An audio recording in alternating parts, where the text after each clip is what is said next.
உறவுகளுக்கு வணக்கம். இன்றைக்கி நம்மளுடைய கேப்சிகம் ஃபுட் சேனலில் நம்ம பார்க்க போகிற சமையல் வந்து இட்லி பொடி.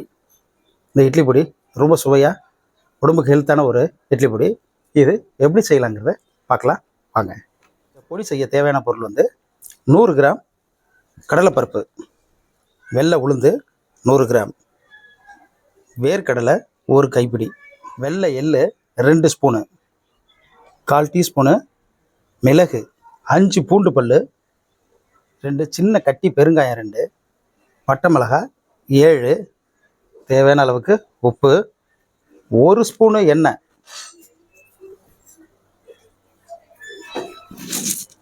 முதல்ல கடலைப்பருப்பு கொட்டி நல்லா பொன்னிறமாக வறுத்துக்கணும்.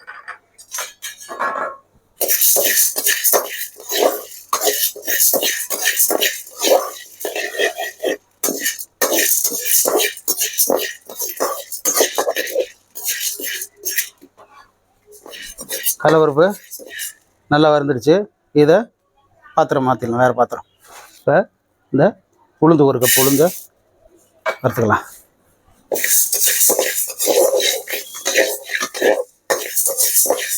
இப்போ இந்த பூண்டையும் இந்த உளுந்து கூட போய் சேர்த்து வறுத்துக்கலாம்.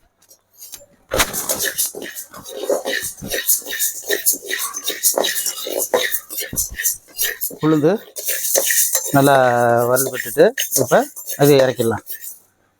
அடுத்தது எள்ளு, இதையும் நம்ம வறுத்துக்கலாம்.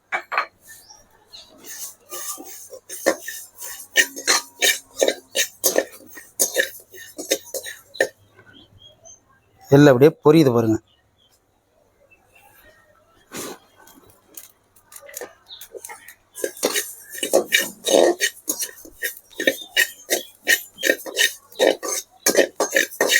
இது ரெடி ஆகிட்டு இதையும் நம்ம இறக்கிடலாம்.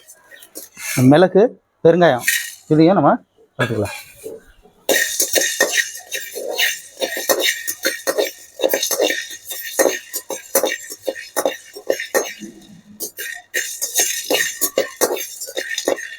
கட்டி பெருங்காயம் நல்லா வாசனையாக இருக்கும், அதனால தான் கட்டி பெருங்காயம் போட்டிருக்கேன்.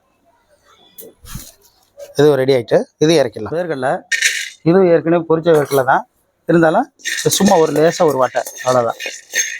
அவ்வளோதான், எடுத்துட வேண்டியதான். 1 ஸ்பூனு எண்ணெய் ஊற்றி இந்த பட்டை மிளகாவை அதில் வதக்கிக்கலாம்.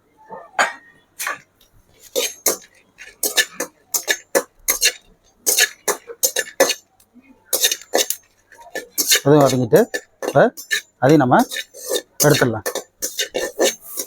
இந்த அளவுக்கு இது கூட உப்பு கொட்டி நம்ம மிக்சியில் அரைச்சிட வேண்டியதான். நல்லா தூளாக அதை டேஸ்ட் பார்க்கலாம்.